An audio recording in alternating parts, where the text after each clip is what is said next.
Welcome to the Fundraising Leadership Podcast, where we talk about topics related to fundraising, leadership, coaching, and management for professionals in the nonprofit world. I'm Margaret Katz, Cann, and I'm so happy to be here today with my teammate, David Langiulli. Hey, Margaret. And we have a special guest today for the podcast, Peter Docker from the United Kingdom. Welcome, Peter. Hi there, David. Hi, Margaret.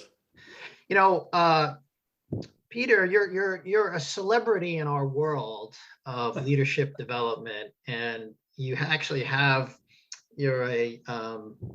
well-known author and a speaker. You speak to audiences all around the world, especially in organizations about leadership, and you have a book that is going to be published this month, October. We're in October of 2001 when we're recording this. So why don't you say just a little bit about your background and this awesome book you've got coming out. Well, thanks, David. And it's wonderful to join you both here today on your podcast. Thanks for having me. I think it's the first time being called a celebrity, but we'll whistle over that. My background, I've been very privileged to have lots of opportunities in my life. I spent 25 years in the Royal Airforce. I was a pilot. I rose to become a fairly senior officer. I took people into combat and thankfully brought them all home too. And I've been a teacher at the Defence College in the UK. I've been a negotiator for the British government. I've run multi-billion-dollar programs, all sorts of things. But what brings me most joy is the people I've met along the way. And from so many different countries, about 92 countries I've been to. And what brings us together is so much more than what keeps us apart as the human race. So that's been the joy of my journey over my 58 years. And it's still going strong. So the latest iteration, as you mentioned, is the next book, which is coming out on the 19th of October, which is all about what I call leading from the jump seat. I'm sure we'll get into that. Mm-hmm. Yes, we will. It's a reference to your Air Force days. And why don't you, some folks may not know what a jump seat is. So why don't you share a little bit about the jump seat and why it's the theme for your upcoming book. By the way, folks, we are going to link to Peter's book in the show notes. It's now available, I think, on a pre-sale basis on Amazon, and it'll be, I think, in Kindle and paperback and also audio, I suspect, Peter. Yeah, absolutely. Okay, great. So tell us about the jump seat. Yeah, let's do that. So I used to fly big aircraft. I'm qualified on Airbus A330s. It's the sort of aircraft you fly across the States or fly across the Atlantic on. And typically on those aircraft, you've got the two pilot seats up front, and then you'll have a third seat called the jump seat. And this is immediately behind the two pilots. If you're sat there, you can reach out and touch the pilots on the shoulders quite happily. And it's there for crew members. Not anyone can sit there, but if you're a crew member, catch your lift back home, then you can sit there. And leading from the jump seat is all about how to lead in a way that creates a space for others to step up and lead. And I feel that this is the greatest form of leadership, because it's not about retaining or increasing one's own power. It's about empowering others and empower them to carry forward what's really important to you long after you've stepped back, and we all step back at some time, either as, a CEO, we retire perhaps, or as a team leader, we move teams. As a parent, our kids grow up, don't they? And they leave home and start leading their own lives. And well, ultimately, we all end up on the other side of the grass, don't we? And that's when we completely step back. Well, that's leading from under the grass. I think that's a new one for me. I'm grabbing that one, Peter. Sorry, no permission granted. I'm taking it.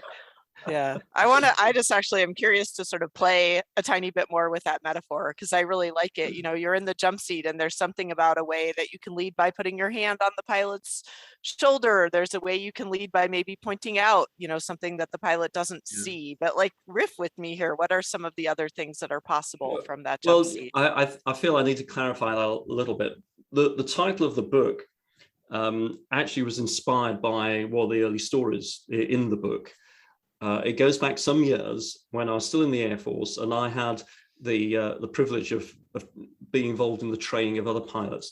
And one of the best aspects of that was when you had a co-pilot, a first officer, who then transitioned to become a captain of the aircraft, responsible for the safety of the aircraft and the passengers worldwide.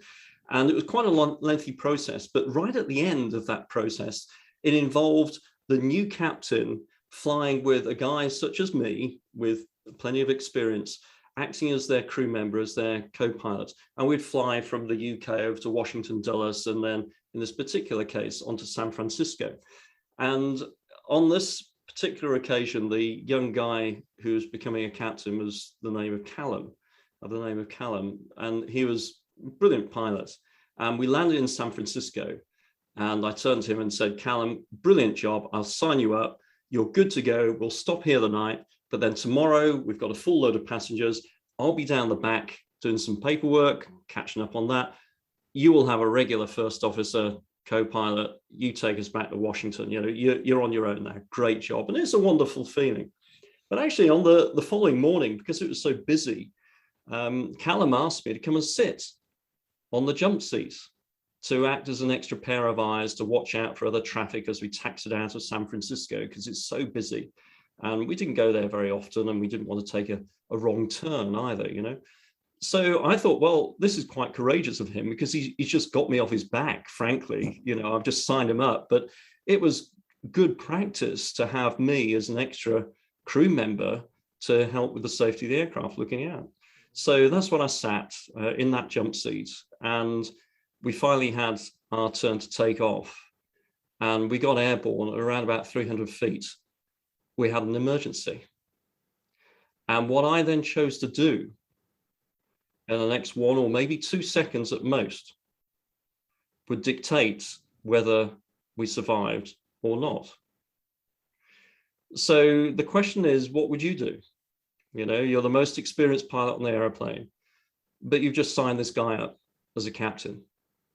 And this then prompted the whole thinking around, well, what's it mean to lead from the jump seat when you take a step back and allow others to lead? When your role becomes a great follower, and that is the most important thing, that you follow, you lift the other person up.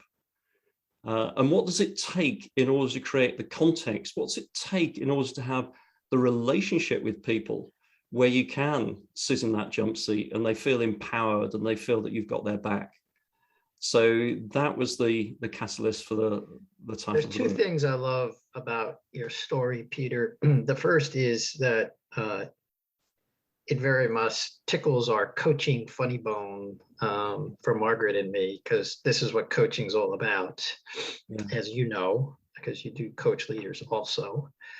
The second thing I love about the story is that there's a stand in there you're taking for leadership and for people that you train, at least in that context. And I'm sure now as well. So there's 25 years in the rearview mirror on that incident. So, and this is what you wrote about in the blog post about taking a stand for something. And the audience probably doesn't quite know what I'm talking about. What do you mean he's taking a stand for something? So why don't you say what your stand was in that moment for the pilot? So my stand for Callum was his ability as a pilot and to lead in that moment. And, you know, without too much of a spoiler of the book, what I did in that moment was absolutely nothing. I just kept quiet with my hands in my lap and got out of Callum's way so he could do his job. And although he couldn't see me, he could sense me. And he could sense that I had confidence in him, and I had his back. That was my stand. And who I was being in that moment enabled him to be who he needed to be. And so that was my stand. And perhaps just picking up on that, for me, there's a great difference between a stand and a position. You know, a stand is for something. A position is against. And I like to think we live in the countryside here in England, and some of the roads where we live are very narrow. And although it's for two-way traffic, there's only enough space for one car to pass at any one time. And sometimes you get two vehicles and they kind of meet and they stop, they head on. And on occasion, each of the drivers will take up a position against the other driver. And in their mind will be thinking, my journey is more important than yours. You need to back up. You are going too fast, or other such thoughts. And they get more entrenched in their position. And this is the thing about a position. It depends on a counter position to exist. But in the example I've given of two cars meeting head on, what if one of those drivers has a stand? And that stand is to be courteous on the road. And so immediately they reverse up to a passing place so as the other driver can pass. That other driver's position immediately dissolves because there's no longer a counter position. But the guy who has a stand for being courteous on the road, his stand becomes more firm, it's empowered, and it's generative. Yeah. So a stand is what we believe in. It's like our own island. We plant our flag on that island, and anybody who sails past who can see what we stand for can come and join us. That's okay. But it's equally okay if they want to sail on past. And so whenever we feel very strongly about things in our lives, it's really useful to think of it in terms of a stand for something rather than a position against. And that applies you to haven't me. done any keynote speaking for the U.S. Congress, have you? Well, you know, yeah. I I'm think so curious, just, yeah, how do we put that into practice? You know, when you go into contentious environments, or, you know, how do we take this amazing conceptual thing Yeah. and help people like actually do something with it? Well, I think intellectually we can all get it, but to your point, Margaret, you know, in practice it can be a real challenge, because by definition a stand is something that we feel is very important to us. It really, really matters, you know. And I remember about 2 years ago, I got a call from my wife.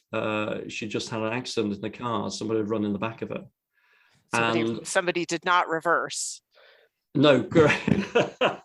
No, actually, I don't mean to make light. I'm assuming. Or maybe she was reversing into somebody, you know. Right. She was being kind. She was being kind, backing up, but then somebody else came around the hedgerow. Right. It was almost like that. But thankfully, she was stopped. She was waiting to turn off the main road, so we went into the back of it, and everybody was okay. But I didn't know that at the time when I received the call. But I dropped everything. I was meant to be on conference calls, but I dropped everything, as we all would if we had a close family member who needed our help, you know. And that drive that comes up from inside us when there's something really important, and in this example, that's family for many of us, it helps us to overcome the obstacles in our way. In fact, it'd be very difficult to stop us moving forward because we have that deep drive inside of us. But when we come into other situations where we feel very strongly about something, it's very easy for us to move from taking a stand for something to take a position against. And well, let's keep it in the family as well. You know, some years ago, my son, when he reached 18 years old, over in this country, he was able to have a big engined motorcycle, a Suzuki Bandit, that would do 0 to 60 in just over 3 seconds and topped out at about 130 miles an hour. And my thoughts immediately went to, no way are you going to have one of those, you know, which is the language of a position against something happening. But actually, I took a different approach, because I knew that if I took that position with my son, it would be like the two cars meeting head on. We become more and more entrenched in our positions. So instead, I thought, well, what's my underlying stand there? And it was for the safety and well-being of my children. And so I said to Patrick, I said, right, I said, look, I'm going to help you get this bike. In fact, I've already seen one secondhand, beautiful condition. We're going to get it. And it will stay in the shed until we've both completed our training. And that's the thing, I'm going to do the training with you. But we're not going to do the minimum training. We're going to carry on and do the advanced rider certificate that you can get in the UK and become advanced riders. And so Patrick thought, well, this is pretty cool. We're going to be advanced riders. I like that. So we started all the training together and had a great time. And about halfway through, Patrick came to me. He said, you know what? He said, I've looked at all this, the financial side of it, he said, and by the time I've paid for the insurance over here, I'm not going to afford to be able to go anywhere on this bike. So I'm not going to get the bike. He said, I know it's in the garage, but he said, I'm not going to continue with the training. I'm going to get a car instead. And that's what he did. So this example, which is absolutely true, is how stands worked in real life cases where, you know, it's really important to me and to Patrick, because his stand was for freedom, you know, and being able to see his kids. But it opened up all sorts of opportunities because stands are generative, positions are not. Yeah. Well, you mentioned that example in the blog post, so folks can read about it. And it's bringing to mind something that Margaret and I talk about from some of our training called alignment versus agreement. And you talk about in the article also that stands can come into conflict just because you might believe very strongly in something, and like I might believe strongly in something, and Margaret might believe strongly in something else that maybe is in opposition to that. And so in some of the training we do, we actually encourage folks on leadership teams to go for alignment versus going for agreement. I don't know if you've ever encountered this context. Yes. And I build on that as well, if I may, Dave, because I think it applies more broadly as well. Behind every complaint, there is a commitment for something, you know? So if we are faced with people who've got a difference of opinion or a complaint about something, then rather than trying to sweep it under the carpet or rebut it, it's often very generative to dig deeper, to discover, well, what's the underlying commitment here of that person, and how can I harness that positive energy to move us forward in a way that we might not otherwise move forward. And I think this dovetails into what you're saying about agreement and alignment. When we can tap into people's underlying commitments, what's really important to them, and that's linked, of course, to stands as well, then we can harness that positive energy. Yeah, I'm just sort of thinking about what are the steps when two people have stands that are not aligned. How do you begin to find some space in the middle for them? Well, I think that's all about relationship too, and conversation and mutual respect. One of my deeply ingrained drivers is mutual respect. It's actually underpinning the reason I joined the Royal Air Force when I was 20 years old. And I think whenever we have misalignment or disagreement or people's stands are in conflict, then it's down to conversation and to listening and actively listening to one another so as we can go deeper and to find where actually our stands perhaps are aligned, or maybe they're just not, and that's okay. It is. I think that's the thing with a stand, is that it might be what you believe and what really drives you, but it's not about forcing or making anybody else have that stand. It's a choice. And this is mentioned in the book, I've got a great friend, AJ, who I was a young officer in the Royal Air Force with back in the 80s. And he had a belief, he wouldn't have used this language, but he had a stand for not drinking alcohol. And that was quite a challenge back then because there was quite a drinking culture in the Air Force. But that's what he believed and he stuck to it. But he didn't impose his stand, his belief on anybody else. You know, it was okay that everybody else had a beer or wine or whatever it was. And he was often the life and soul of the party, you know, it still is a great guy. But he stuck to what he believed. And even if we don't agree with people, I think when we can stick to what we believe, what we stand for, what's really important to us, it of course builds character and it builds mutual respect. You know, it'd have been very different if AJ had every so often, occasionally had a glass of wine, because subconsciously people would think, well, what does he stand for then? I don't really know what he's about, because sometimes he does have a drink, sometimes he doesn't. You know, what's going on? It's the same in other areas of our life. It's the same when we're leading teams as well. You know, being consistent with what we stand for, what we believe, what drives us. It provides that base on which a team can be built, and it enables people to build their relationship to you, and then you accomplish more together. Yeah, it goes to something around integrity, in that when you say you stand for something, so first you have to declare it. This is what I stand for as a leader. This is what I stand for. Now, if you say that, and then your actions, in the case, you know, you're using this example, well, if AJ says he stands for not drinking alcohol, and then he takes a glass of wine from time to time, then people get very confused. And we have a lot of this. We have a lot of this in the culture right now. You know, I'm aware, I don't know, just we are out of integrity in so many ways. People are saying one thing. I'm thinking about Mark Zuckerberg and Facebook and Instagram, and then actually doing research on Instagram and realizing that it's ruining young teenagers' lives, but saying something very different publicly. This is completely out of integrity. So I'm also aware that in the Wall Street Journal this week about judges who make a promise not to take cases where they have a financial interest in the company.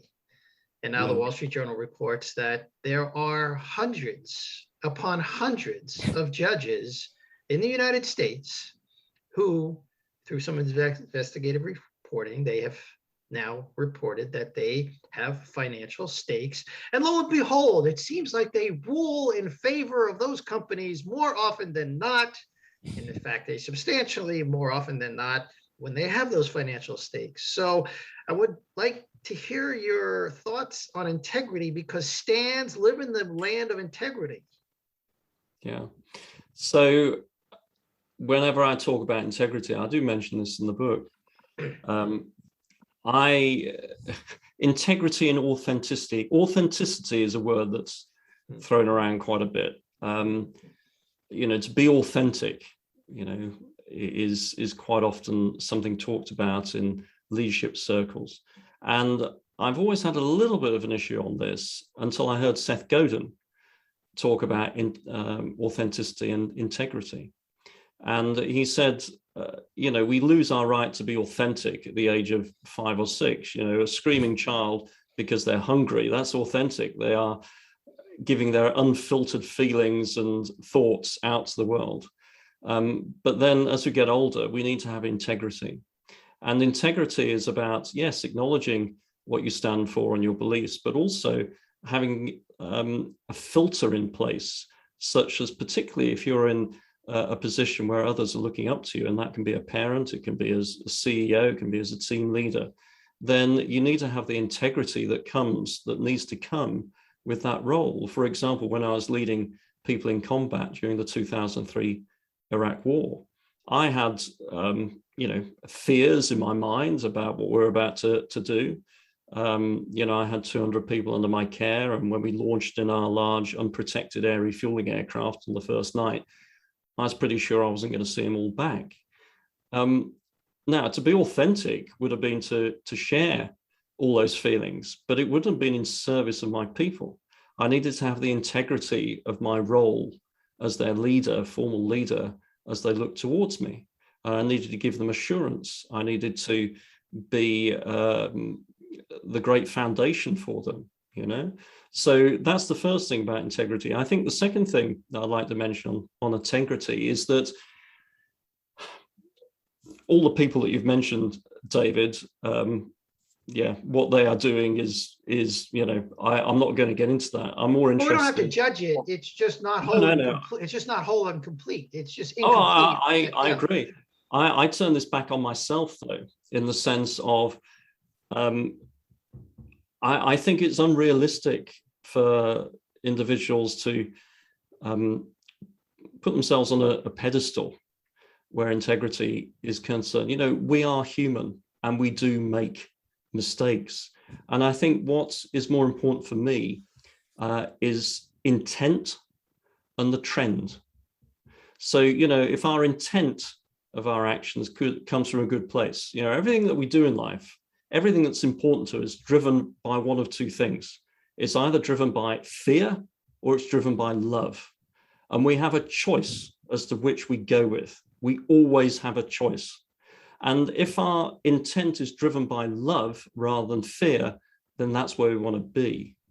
And equally, if we make a slip up along the way, provide that intent is still there and the trend over time is in the right direction, then I think that's what we should aim for, because we're never, ever going to get it always right, whatever right looks like. But if we're driven by love rather than fear, then that's a jolly good starting point.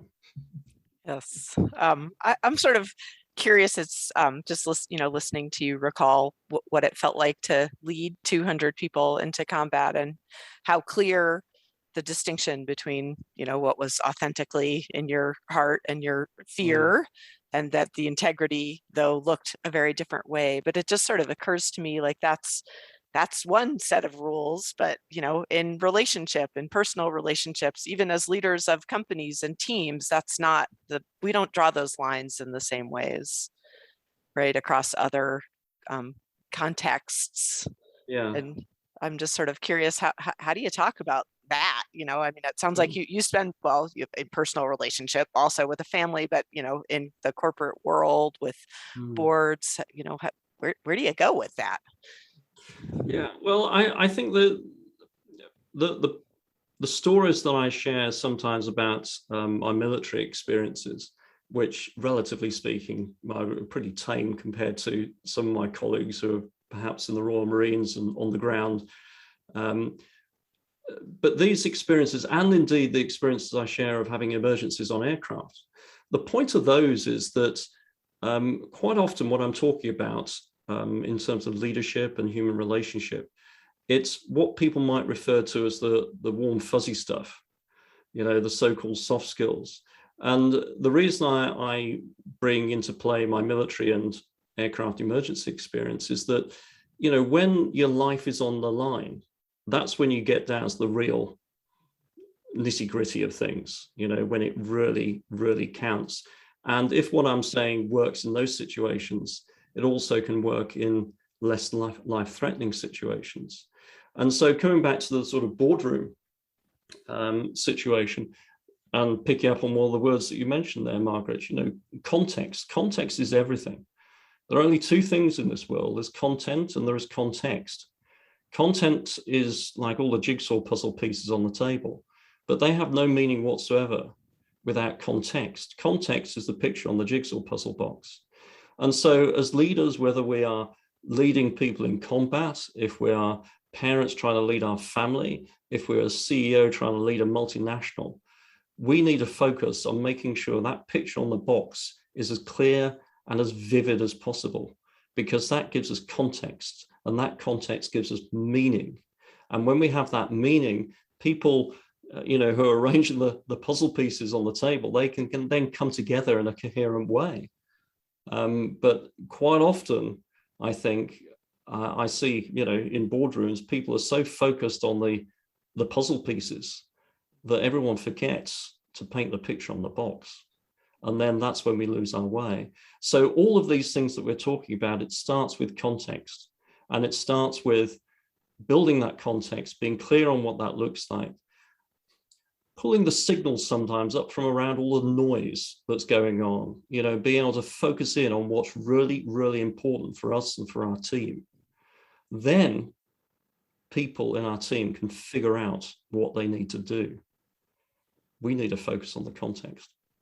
Yeah, well, it's one of the reasons that, you're here on the Fundraising Leadership Podcast. Margaret and I love working with folks in the nonprofit world because many of the leaders in those organizations do have a clear picture of their purpose. And so, but we're human beings. We get lost sometimes. Yeah. And it's certainly a context to another way to use that word is it's certainly a context where people will reach out to us for coaching is when they feel a little bit lost and want to recenter.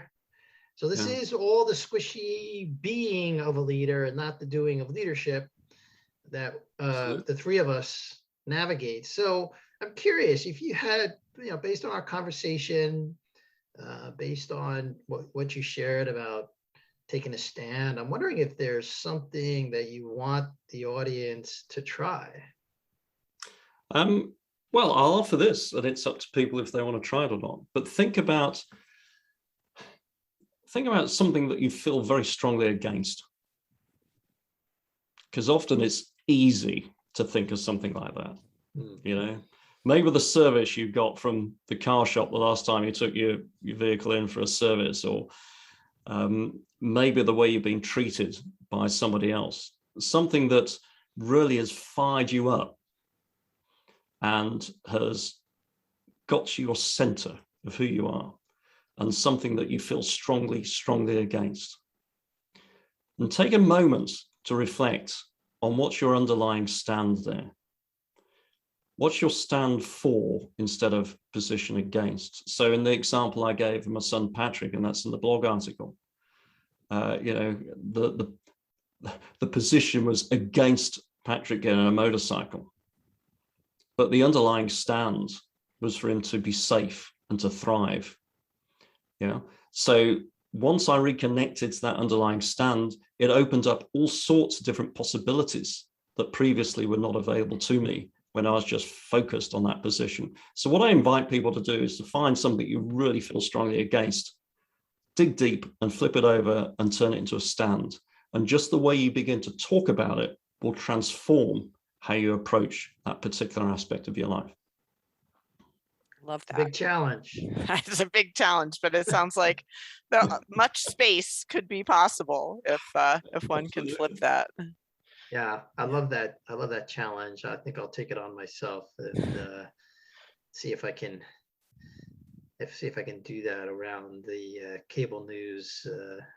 If you really want to challenge yourself, guys, go put that into practice around something that triggers you on cable news. Absolutely. Start. This doesn't need to be complicated, does it, David? Just watch some of the news broadcasts. Exactly. And find out what really makes you. And then flip it over and notice. This is the serious point. Notice the shift in energy inside of you. Mm-hmm. It is much, much more powerful and generative to be sourced from a stand, which is linked for the love for something rather than the fear of something. Or it could be something around your kids if you're a parent. Being a parent is one of the toughest leadership challenges many of us face. So start right at home. If your kids have thrown the dirty laundry around the room instead of putting it in the basket, what's your underlying stand there? So it doesn't need to be complicated. This start with something close to home, because that's likely where you'll find something you feel really, really passionate about. Great. Maybe Wow. laundry first, cable news later. Yeah. With some more practice. Actually, it's one of the examples I give in the book, Margaret, in terms of a sense of belonging, which is really important in terms of leadership. And one of the examples I talk about is how do you get your teenage kids to put their dirty laundry in the basket? Okay, we're not good. That's spoiler alert. You're going to have to go get the book to hear Peter's wisdom on the dirty laundry on the floor, which all of the parents in the audience are going to be running out and ordering their version of Leading from the Jump Seat, how to create extraordinary opportunities by handing over control, like the control of wanting your kids to pick up the laundry. So we encourage you, Peter, thanks so much for coming on the podcast. It was a really great conversation. Margaret, anything else you want to add? No, just it was a joy to have you today, Peter. Thank you. Yeah. Thank you. My pleasure entirely. So go on to Amazon, and it'll be a link in the show notes. And thanks so much, Peter. We enjoyed visiting with you today. Most welcome. Take care, guys. This podcast is brought to you by Fundraising Leadership. We provide unique coaching and training programs that powerfully transform how you work in order to get results. Please subscribe if you haven't already. You can find us wherever you listen to podcasts. If you're enjoying the show, you can help us continue to bring thoughtful content to you with a monthly or annual contribution. This supports our production costs and keeps the show ad-free. Make a contribution today using the link in the show notes. Now, go put it into practice. Curiosity.